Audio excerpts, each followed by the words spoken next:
Hello student, welcome to our YouTube channel commerce प्रोficiency। आज की क्लास में कवर करेंगे concept methods of recording depreciation.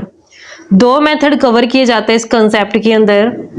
आज की क्लास में डिटेल में करेंगे कंसेप्ट विद एग्जांपल। इसे लास्ट क्लास में हमने कवर किया था concept change in method of depreciation. यहाँ पे हमने समझा था कि जब पहले रिटर्न डाउन मेथड यूज करते थे फिर बाद में स्ट्रेट लाइन मेथड का यूज किया गया, या फिर पहले स्ट्रेट लाइन मेथड यूज करते थे फिर बाद में रिटर्न डाउन वैल्यू मेथड का यूज किया गया डेप्रिसिएशन चार्ज करने के लिए। बिल्कुल डिटेल में हमने हर एक कंसेप्ट को कवर किया लास्ट क्लासेस के अंदर। अगर अभी तक आपने लास्ट क्लासेस नहीं देखे ताकि आपकी स्टडी में कंसिस्टेंसी बनी रहे। अगर अभी तक आपने मेरे यूट्यूब चैनल कॉमर्स प्रोficiency को सब्सक्राइब नहीं किया, सब्सक्राइब कीजिए और बेल आइकन जरूर प्रेस कीजिए ताकि जब भी मैं न्यू वीडियोस अपलोड करूं सबसे पहले नोटिफिकेशन आपके पास जाए, आप वीडियोस को देखकर आपकी स्टडी बूस्ट अप हो। कवर करते हैं कि क्या मेथड रहते हैं डेप्रिसिएशन को रिकॉर्ड करने के। तो यहाँ पे दो मेथड इस्तेमाल किए जाते हैं। फर्स्ट मेथड आता है by charging to asset account, यानी कि यहाँ पे जो हम डेप्रिसिएशन चार्ज करते हैं वो असेट अकाउंट में ही दिखाते हैं। उसके लिए अलग से हम प्रोविजन फॉर डेप्रिसिएशन अकाउंट को मेंटेन नहीं करते, जैसे कि अब तक हम करते भी आए हैं कि हमने जो मशीनरी अकाउंट होती थी या फिर जो प्लांट अकाउंट होता था उसके अंदर ही हमने डेप्रिसिएशन को अभी जो दिखाते थे। तो यहाँ पे इस मेथड के अंदर जो प्रोविजन फॉर डेप्रिसिएशन अकाउंट होता है वो मेंटेन नहीं किया जाता। जो डेप्रिसिएशन होता है उसको डायरेक्टली हम असेट अकाउंट के क्रेडिट साइड पे दिखाते होते हैं। तो जो यहाँ पे असेट अकाउंट का जो बैलेंस आता है लेजर में वो रिटर्न डाउन वैल्यू पे आता है, यानी कि बुक वैल्यू पे हम उसको दिखाते रहते हैं। जबकि सेकंड मेथड के अंदर क्या होता है कि हम अलग से प्रोविजन फॉर डेप्रिसिएशन अकाउंट को मेंटेन करते हैं। इसमें जो प्रोविजन फॉर डेप्रिसिएशन अकाउंट होता है उसे हम असेट अकाउंट के अंदर क्रेडिट नहीं करते, बल्कि अलग से हम असेट अकाउंट को बनाते हैं और अलग से हम प्रोविजन फॉर डेप्रिसिएशन अकाउंट को बनाते हैं। जो एसेट अकाउंट होता है लेजर्स में उसे हम ओरिजिनल कॉस्ट पे रखते हैं, क्योंकि डेप्रिसिएशन तो हमने क्या कर दिया, अलग कर दिया। तो जो हम असेट अकाउंट में दिखाएंगे एसेट्स को वो कौन सी वैल्यू होगी, ओरिजिनल वैल्यू होगी। जबकि प्रोविजन फॉर डेप्रिसिएशन अकाउंट में जितना टोटल डेप्रिसिएशन होगा वो अक्युमुलेट होता जाएगा, यानी कि इकट्ठा होता जाएगा। जब एसेट को सेल किया जाएगा या फिर डिस्कार्ड कर देंगे तो उस केस में जितना टोटल अक्युमुलेटेड डेप्रिसिएशन होगा उसे हम ट्रांसफर कर देंगे क्रेडिट साइड असेट अकाउंट के, यानी कि हम अलग अलग हर साल असेट अकाउंट में डेप्रिसिएशन अकाउंट को क्रेडिट करने की बजाय अलग से प्रोविजन फॉर डेप्रिसिएशन अकाउंट बना देते हैं, जिसमें जितना डेप्रिसिएशन होता है अक्युमुलेट हो जाता है, वो टोटल इकट्ठा हो जाता है। और जब हम लास्ट में मशीन को या फिर असेट को सेल करते हैं या डिस्कार्ड करते हैं तो जितना अक्युमुलेटेड डेप्रिसिएशन होता है अप टू डेट तक का वो बैलेंस हम असेट अकाउंट में ट्रांसफर कर देते हैं, क्रेडिट साइड पे दिखा देते हैं। उसके लिए हम जर्नल एंट्री पास करते हैं, प्रोविजन फॉर डेप्रिसिएशन अकाउंट या फिर अक्युमुलेटेड डेप्रिसिएशन अकाउंट डेबिट कर देंगे टू असेट अकाउंट को क्रेडिट कर देंगे। ये एंट्री पास करने के बाद जो बैलेंस आएगा प्रोविजन फॉर डेप्रिसिएशन अकाउंट का वो इंडिकेट करेगा कि कितना अक्युमुलेट हो चुका है डेप्रिसिएशन। अक्युमुलेट का मतलब क्या होता है कि इकट्ठा हो चुका है, क्योंकि सभी सालों का जितने साल तक हमने बिजनेस के अंदर उस असेट को यूज किया है उतना डेप्रिसिएशन अकाउंट के अंदर डेप्रिसिएशन क्या होता है, अक्युमुलेट हो जाता है, इकट्ठा हो जाता है। जैसे एग्जाम्पल की हेल्प से कवर करेंगे इस कंसेप्ट को हम। एक्सेल लिमिटेड ने परचेज की है 1 अप्रैल 2020 को सेकंड हैंड प्लांट 4 लाख रुपए के है। उसके ऊपर 80,000 रुपए खर्च कर दिए ओवरहॉलिंग के, 20,000 खर्च कर दिए इंस्टॉलेशन के। 1 अक्टूबर 2023 को प्लांट ऑब्सोल्यूट यानी कि आउटडेटेड टेक्नोलॉजी हो चुकी है, पुरानी टेक्निक हो चुकी है, जिस कारण से उसे सेल कर दिया 2 लाख में। डेप्रिसिएशन प्रोवाइड करना 10% और मेथड रहेगा original cost method. Account close करने हर साल 31 मार्च को हमने नेसेसरी लेजर अकाउंट बनाने अज्यूम करना है कि अगर हम प्रोविजन फॉर डेप्रिसिएशन अकाउंट को मेंटेन नहीं करते तो इस केस में हम प्लांट अकाउंट के अंदर ही डेप्रिसिएशन को क्रेडिट कर देंगे।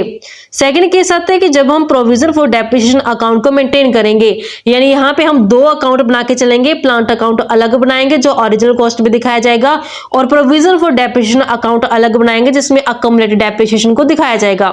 तो हम सबसे पहले फर्स्ट मेथड के अकॉर्डिंग करते हैं। अकाउंट को मेंटेन, प्लांट अकाउंट को मेंटेन करेंगे जब प्रोविजन फॉर डेप्रिसिएशन को अलग से मेंटेन नहीं करेंगे। तो यहाँ पे एक्स लिमिटेड ने परचेज किए 1 अप्रैल 2020 को सेकेंड हैंड प्लांट, कितना खर्चा आ गया 4 लाख रुपए, और उसके ऊपर 80,000 तो ओवरहोलिंग का, 20,000 इंस्टॉलेशन का, टोटल कितना खर्च कर दिया 1 लाख। तो 4 लाख तो उसकी ओरिजिनल कॉस्ट है, प्लस उसमें खर्ची ये भी ऐड कर देंगे। तो हम प्लांट अकाउंट में डेबिट साइड पे दिखाएंगे इसे, प्लांट अकाउंट में डेबिट साइड पे दिखाएंगे 1 अप्रैल 2020 को टू बैंक अकाउंट के नाम से 4 लाख रुपए की हमने सेकंड हैंड प्लांट परचेज की है और इसके ऊपर खर्च कर दिया, तो उसे भी प्लांट अकाउंट में दिखाएंगे बैंक अकाउंट के नाम से। ओवरहोलिंग प्लस जो इंस्टॉलेशन दोनों ही खर्चे ऐड कर देंगे, ये भी 1 अप्रैल 2020 को किए गए हैं। 80,000 प्लस 20,000 तो टोटल 1 लाख रुपया हो गया। अब इस अकाउंटिंग पीरियड को क्लोज करेंगे, 1 अप्रैल 2020 से स्टार्ट हुआ है तो 31 मार्च 2021 को क्लोज हो जाएगा। तो इस साल का डेप्रिसिएशन चार्ज करते हैं बाय डेप्रिसिएशन अकाउंट के नाम से, क्योंकि हम फर्स्ट केस कवर कर रहे हैं। फर्स्ट केस में जब प्रोविजन फॉर डेप्रिसिएशन अकाउंट को हम मेंटेन नहीं कर रहे, तो इस कारण से हम डेप्रिसिएशन को क्या करेंगे, क्रेडिट साइड दिखा देंगे प्लांट अकाउंट में। टोटल कितने का हो जाएगा 4 लाख प्लस 1 लाख, 5 लाख का होगा इसका ओरिजिनल कॉस्ट। 5 लाख के ऊपर जो रेट है डेप्रिसिएशन का वो 10% है। पूरे साल का डेप्रिसिएशन लगेगा, क्योंकि ये प्लांट जो परचेज किया गया वो 1 अप्रैल को किया गया, 1 अप्रैल से 31 मार्च यानी पूरा साल बनेगा। तो यहाँ पे डेप्रिसिएशन आएगा 50,000 रुपए से। अब हम अकाउंट क्लोज करते हैं 31 मार्च 2021 को और बैलेंस क्लोजिंग कैलकुलेट करेंगे बाय बैलेंस सीडी के नाम से। टोटल 5 लाख है, 5 लाख में से 50,000 डेप्रिसिएशन माइनस करेंगे तो 4.5 लाख का क्लोजिंग बैलेंस आ जाएगा। ये बुक्स ऑफ अकाउंट क्लोज करते हैं, टोटल 5 लाख और यहाँ पे भी टोटल जो आएगा वो 5 लाख से आएगा। यही closing balance next accounting period का ओपनिंग बैलेंस हो जाएगा। तो हम इसे नेक्स्ट अकाउंटिंग पीरियड जो कि स्टार्ट होगा 1 अप्रैल 2021 से स्टार्ट करते हैं टू बैलेंस ब्रोट डाउन करेंगे। कितना बैलेंस आएगा 4.5 लाख से। अब इस अकाउंटिंग पीरियड के दौरान कोई और ट्रांजेक्शन नहीं की गई है, तो हम इस साल का डेप्रिसिएशन कैलकुलेट करेंगे। ये अकाउंटिंग पीरियड क्लोज हो जाएगा 31 मार्च 2022 को बाय डेप्रिसिएशन अकाउंट के नाम से दिखाएंगे। यहाँ पे जो मेथड यूज किया जा रहा है डेप्रिसिएशन का वो ओरिजिनल कॉस्ट मेथड है, यानी कि हर साल जो डेप्रिसिएशन चार्ज करेंगे वो इसकी ओरिजिनल कॉस्ट पे करेंगे। यानी कि 4 लाख प्लस 1 लाख 5 लाख बनते, इसकी ओरिजिनल कॉस्ट 5 लाख के ऊपर 10% तो 50,000। हर साल कितना डेप्रिसिएशन चार्ज किया जाएगा 50,000 से किया जाएगा। अकाउंट ईयर क्लोज होगा 31 मार्च 2022 को। क्लोजिंग बैलेंस कैलकुलेट करते हैं बाय बैलेंस सीडी। तो यहाँ 4.5 लाख में से 50,000 डेप्रिसिएशन माइनस करके 4 लाख का क्लोजिंग बैलेंस आया। ये अकाउंटिंग पीरियड क्लोज करेंगे, टोटल आएगा 4.5 लाख से और यहाँ भी टोटल आएगा 4.5 लाख से। जो लास्ट ईयर का क्लोजिंग बैलेंस है यही नेक्स्ट अकाउंटिंग पीरियड जो कि स्टार्ट होगा 1 अप्रैल 2022 से ओपनिंग बैलेंस हो जाएगा। टू बैलेंस ब्रोट डाउन करेंगे, बैलेंस है 4 लाख रुपए से, 4 लाख बैलेंस आया। अब ये अकाउंटिंग पीरियड क्लोज हो जाएगा 31 मार्च 2023 को। डेप्रिसिएशन बनेगा इस साल का बाय डेप्रिसिएशन अकाउंट के नाम से दिखाएंगे। ओरिजिनल कॉस्ट है तो हर साल डेप्रिसिएशन सेम रहेगा 50,000 से। 31 मार्च 2023 को क्लोजिंग बैलेंस कैलकुलेट करेंगे बाय बैलेंस सीडी। 4 लाख में से 50,000 माइनस करेंगे तो 3.5 लाख रुपए है जो क्लोजिंग बैलेंस आएगा। अब ये अकाउंटिंग पीरियड क्लोज करते हैं, टोटल आएगा 4 लाख से और यहाँ भी टोटल आएगा 4 लाख रुपए से। जो लास्ट ईयर का क्लोजिंग बैलेंस है वही नेक्स्ट अकाउंटिंग पीरियड जो कि स्टार्ट होगा 1 अप्रैल 2023 से का ओपनिंग बैलेंस हो जाएगा। टू बैलेंस ब्रोट डाउन करेंगे 3.5 लाख से। 1 अक्टूबर 2023 को ये प्लांट एब्सोल्यूट होने के कारण सेल कर दिया 2 लाख रुपए में। प्लांट अकाउंट में क्रेडिट साइड पे दिखाएंगे 1 अक्टूबर 2023 को जब ये प्लांट सेल कर दिया गया तो सेल करके बैंक रिसीव हुए तो बाय बैंक अकाउंट के नाम से दिखाएंगे। क्रेडिट साइड पे जो अमाउंट रिसीव हुआ है सेल करके प्लांट को अमाउंट है 2 लाख रुपए से। अब जो ये प्लांट है 1 अप्रैल से लेकर के 1 अक्टूबर तक बिजनेस में यूज हुआ है तो 1 अक्टूबर तक का डेप्रिसिएशन भी इस पे चार्ज किया जाएगा बाय डेप्रिसिएशन अकाउंट के नाम से दिखाएंगे। ओरिजिनल कॉस्ट इसका 5 लाख है, 10% डेप्रिसिएशन का रेट है। अप्रैल, मई, जून, जुलाई, अगस्त, सितंबर, अक्टूबर नहीं आएगा क्योंकि 1 अक्टूबर है, अक्टूबर मंथ पूरा यूज नहीं की गई है, तो सिर्फ 6 महीने बनते हैं। 6 महीने का डेप्रिसिएशन बनेगा 25,000 रुपये। अब हम कंपैरिजन करेंगे कि क्या इस प्लांट को सेल करके गेन हो रहा है या फिर लॉस हो रहा है। 3.5 लाख की बुक वैल्यू थी 1/4/2023 को, उसमें से 25,000 डेप्रिसिएशन माइनस करते हैं, 3,25,000 की रह गई है। 3,25,000 की मशीन को 2 लाख में सेल कर दिया, लॉस में सेल किए तो 1,25,000 का लॉस हो गया। तो हम अकाउंट की क्रेडिट साइड पे दिखाएंगे by loss on sale of plant को 1,25,000 से। ये अकाउंटिंग पीरियड क्लोज करते हैं, 3.5 लाख टोटल आएगा और यहाँ भी इसका टोटल है जो 3.5 लाख आएगा, और इसी के साथ हमारा प्लांट अकाउंट क्लोज होता है। अब सेकंड मेथड यूज करते हैं जहाँ पे प्रोविजन फॉर डेप्रिसिएशन अकाउंट को मेंटेन किया जाएगा। हम प्लांट अकाउंट को बनाएंगे जिसमें 1 अप्रैल 2020 को 4,80,000 प्लस 20,000 ये दोनों खर्चे 1 लाख बनते हैं। तो 5 लाख की जो मशीन लेके चलेंगे, ये हम वैल्यू ओरिजिनल कॉस्ट को कंटिन्यू करेंगे कब तक, 1 अक्टूबर 2023 तक, जब तक ये मशीन सेल नहीं होती। तो हम प्लांट अकाउंट में डेबिट साइड पे लेंगे 1 अप्रैल 2020 को टू बैंक अकाउंट के नाम से दिखाएंगे। जो अमाउंट है 4 लाख का और जो खर्चे किए गए हैं वो हैं टोटल 1 लाख रुपए के। तो ये 1 अप्रैल 2020 को है। इसमें हमने डेप्रिसिएशन को नहीं दिखाना, तो बैलेंस क्या आएगा इसका, 4 लाख और 1 लाख, टोटल 5 लाख बनते हैं। यही 5 लाख इसका क्लोजिंग बैलेंस आ जाएगा जब ये अकाउंटिंग पीरियड क्लोज हो जाएगा 31 मार्च 2021 को। बाय बैलेंस सीडी के नाम से दिखाएंगे 5 लाख रुपए, और यहाँ पे भी टोटल कितना आ जाएगा, 5 लाख। यही बैलेंस ब्रॉट डाउन करते हैं नेक्स्ट अकाउंटिंग पीरियड में जो स्टार्ट होगा 1 अप्रैल 2021 से। टू बैलेंस ब्रॉट डाउन करेंगे 5 लाख, इसी को ऐसे कंटिन्यू करते जाएंगे। क्लोज करेंगे अकाउंटिंग पीरियड 31 मार्च 2022 को।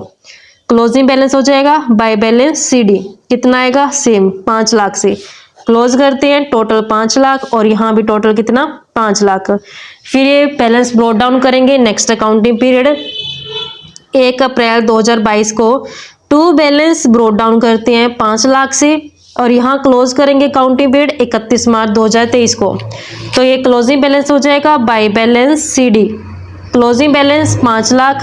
अब ये भी अकाउंटिंग पीरियड क्लोज करते हैं टोटल 5 लाख से और यहाँ भी टोटल आएगा 5 लाख से। फिर इस बैलेंस को ब्रॉट डाउन करेंगे नेक्स्ट अकाउंटिंग पीरियड 1 अप्रैल 2023 को। टू बैलेंस ब्रॉट डाउन, कितना बैलेंस, 5 लाख से। अब इस अकाउंटिंग पीरियड के दौरान 1 अक्टूबर को जो प्लांट था वो सेल कर दिया। अब मुझे क्या पता है कि इस पे डेप्रिसिएशन कितना बन रहा है, उसके लिए क्या करें, प्रोविजन फॉर डेप्रिसिएशन अकाउंट को मेंटेन करें। प्रोविजन फॉर डेप्रिसिएशन में क्रेडिट साइड पे दिखाया जाता है डेप्रिसिएशन। जो फर्स्ट डेप्रिसिएशन कब लगेगा, ये 1 अप्रैल 2020 से स्टार्ट हुआ है तो 31 मार्च 2021 को क्लोज हो जाएगा। तो ये 31 मार्च 2021 को बाय डेप्रिसिएशन अकाउंट के नाम से दिखाएंगे। यहाँ पे ओरिजिनल कॉस्ट मेथड का यूज किया गया डेप्रिसिएशन चार्ज करने के लिए। ओरिजिनल कॉस्ट कितना है इसका, 5 लाख रुपए। 5 लाख का 10% करेंगे 50,000, 50,000 डेप्रिसिएशन होगा फर्स्ट ईयर का। अब यही इसका क्लोजिंग बैलेंस हो जाएगा। ये अकाउंटिंग पीरियड क्लोज कब हो रहा है, 31 मार्च 2021 को। टू बैलेंस सीडी के नाम से दिखाएंगे 50,000 से। क्लोज करते हैं 50,000 और यहाँ भी टोटल कितना आएगा, 50,000 से। जो ये लास्ट पीरियड का क्लोजिंग बैलेंस है, यही नेक्स्ट अकाउंटिंग पीरियड जो स्टार्ट होगा 1 अप्रैल 2021 से ओपनिंग बैलेंस बन जाएगा। तो इसे हम बाय बैलेंस बीडी के नाम से दिखाएंगे। कितना बैलेंस ब्रॉट डाउन किया गया, 50,000 से। फिर इस साल का डेप्रिसिएशन, ये अकाउंटिंग ईयर कब क्लोज हो जाएगा, 31 मार्च 2022 को क्लोज हो जाएगा बाय डेप्रिसिएशन अकाउंट के नाम से। डेप्रिसिएशन ये सेम रहेगा हर साल 50,000 से, क्योंकि ओरिजिनल कॉस्ट मेथड का यूज किया गया। टोटल बनते हैं हमारे यहाँ पे 1 लाख, दोनों का जोड़ करेंगे 1 लाख बनेगा। यही 1 लाख है जो क्लोजिंग बैलेंस आ जाएगा। ये किस डेट का क्लोजिंग बैलेंस है, 31 मार्च 2022 का। टू बैलेंस सीडी के नाम से दिखाएंगे। अकाउंटिंग पीरियड क्लोज करते हैं 1 लाख टोटल हो गया दोनों साइड का। यही closing balance next accounting period का ओपनिंग बैलेंस हो जाएगा। नेक्स्ट अकाउंटिंग पीरियड स्टार्ट होगा 1 अप्रैल 2022 को बाय बैलेंस ब्रोड डाउन करेंगे। टोटल कितना बैलेंस हो गया अब 1 लाख रुपए से। इस साल का फिर डेप्रिसिएशन चार्ज करते हैं। ये अकाउंटिंग पीरियड क्लोज होगा 31 मार्च 2023 को। इस साल का डेप्रिसिएशन 50,000 क्लोज करते हैं। अकाउंटिंग पीरियड तो क्लोजिंग बैलेंस आएगा 1.5 लाख रुपए 31 मार्च 2023 का। ये 31 मार्च 2023 का क्लोजिंग बैलेंस है। यही नेक्स्ट अकाउंटिंग पीरियड जो स्टार्ट होगा 1 अप्रैल 2023 से का ओपनिंग बैलेंस हो जाएगा। बाय बैलेंस ब्रोड डाउन करेंगे। ब्रोड डाउन कितना होगा टोटल डेप्रिसिएशन अब तक का 1.5 लाख रुपए से। अब इस अकाउंटिंग पीरियड में 1 अक्टूबर को जो प्लांट है उसे सेल कर दिया गया। तो यहाँ पे इस साल जो डेप्रिसिएशन लगेगा वो सिर्फ 1 अक्टूबर तक का ही लगेगा, क्योंकि पूरा अकाउंटिंग पीरियड प्लांट को यूज नहीं किया गया। तो जो इसका ओरिजिनल कॉस्ट है वो कितना बनता है 5 लाख बनता है। बाय डेप्रिसिएशन अकाउंट के नाम से दिखाएंगे। इस साल का जो डेप्रिसिएशन बनेगा 5 लाख का ओरिजिनल कॉस्ट है। 10% की रेट है 1 अप्रैल से लेकर के 1 अक्टूबर। अप्रैल, मई, जून, जुलाई, अगस्त, सितंबर 6 महीने बनते हैं। अक्टूबर इसलिए काउंट नहीं किया क्योंकि 1 तारीख को ही सेल कर दिया गया। तो सिर्फ 6 महीने का बनेगा इस साल का डेप्रिसिएशन 25,000 से। तो अब टोटल जो डेप्रिसिएशन है ना कितना हो चुका है 1,75,000 तक हो चुका है। अब जो ये टोटल अकम्युलेटेड डेप्रिसिएशन है ना, अब हम इसे क्या करेंगे ट्रांसफर करेंगे किसमें प्लांट अकाउंट में। तो यहाँ पे 1 अक्टूबर को 2023 को जब ये सेल किया गया, हमने यहाँ पे क्लोजिंग बैलेंस नहीं दिखाना, किस नाम से दिखाएंगे इसे मैंने ट्रांसफर करना है प्लांट अकाउंट में। इस कार से प्लांट अकाउंट के नाम से दिखाएंगे कितना टोटल डेप्रिसिएशन हो चुका है अब तक का 1,75,000 और इसे क्लोज कर देंगे 1,75,000 से। अब ये डेप्रिसिएशन जो अकोमुलेटेड हो चुका है प्रोविजन फॉर डेप्रिसिएशन अकाउंट में, इसे प्लांट अकाउंट के अंदर ट्रांसफर करेंगे। ये प्लांट अकाउंट में ट्रांसफर करेंगे, किस साइड दिखाएंगे प्लांट अकाउंट की क्रेडिट साइड पे दिखाएंगे इसे। तो यहाँ पे क्रेडिट साइड पे 1 अक्टूबर 2023 को जो असेट है प्लांट है वो सेल कर दिया गया। तो सबसे पहले कितना अमाउंट रिसीव हुआ है सेल करके बाय बैंक अकाउंट के नाम से दिखाएंगे। फिर यहाँ पे 1 अक्टूबर को बाय कहां से लेके आ रहे हैं ये प्रोविजन फॉर डेप्रिसिएशन अकाउंट से लेकर के आ रहे हैं बैलेंस। तो प्रोविजन फॉर डेप्रिसिएशन अकाउंट के नाम से दिखा देंगे अकम्युलेटेड डेप्रिसिएशन कितना हो चुका है 1,75,000 से। जो प्लांट सेल कर दिया वो 2 लाख में किया है। तो बैंक के आगे हम लिखेंगे 2 लाख रुपए। 5 लाख में से माइनस करते हैं डेप्रिसिएशन 1,75,000। जो बैलेंस आएगा उसे कंपैरिजन करेंगे 2 लाख से, यानी कि सेल प्राइस से। तो हमारे पास जब हम 5 लाख में से 1,75,000 माइनस करते हैं तो बैलेंस कितना बनता है 3,25,000 बैलेंस है। 3,25,000 को जब हम 2 लाख से कंपैरिजन करते हैं तो हमारे पास 1,25,000 का लॉस आता है। ये प्लांट किस डेट को सेल किया गया 1 अक्टूबर को, तो लॉस भी किस डेट का आएगा 1 अक्टूबर का। 1 अक्टूबर को by loss on sale of plant के नाम से दिखाएंगे। अकाउंटिंग पीरियड क्लोज करते हैं, टोटल आएगा 5 लाख से और यहाँ भी 5 लाख से। इस तरीके से बच्चों हमारे पास एक कंसेप्ट बनता था। आई होप आपको क्लियर हो गया है। नेक्स्ट क्लास में कवर करेंगे इसी टॉपिक का नेक्स्ट कंसेप्ट जो बनता है कि अगर depreciation return down value method से चार्ज किया था तो कैसे हम उस केस में बुक्स ऑफ अकाउंट्स को मेंटेन करेंगे। ऐसी रेगुलर क्लासेस के लिए आप मेरे यूट्यूब चैनल कॉमर्स प्रोफिशिएंसी को सब्सक्राइब, लाइक और शेयर करें। बेल आइकन जरूर प्रेस करें ताकि जब भी मैं न्यू वीडियोस अपलोड करूं सबसे पहले नोटिफिकेशन आपके पास आए। आप वीडियोस को देखकर आपकी स्टडी बूस्ट अप हो।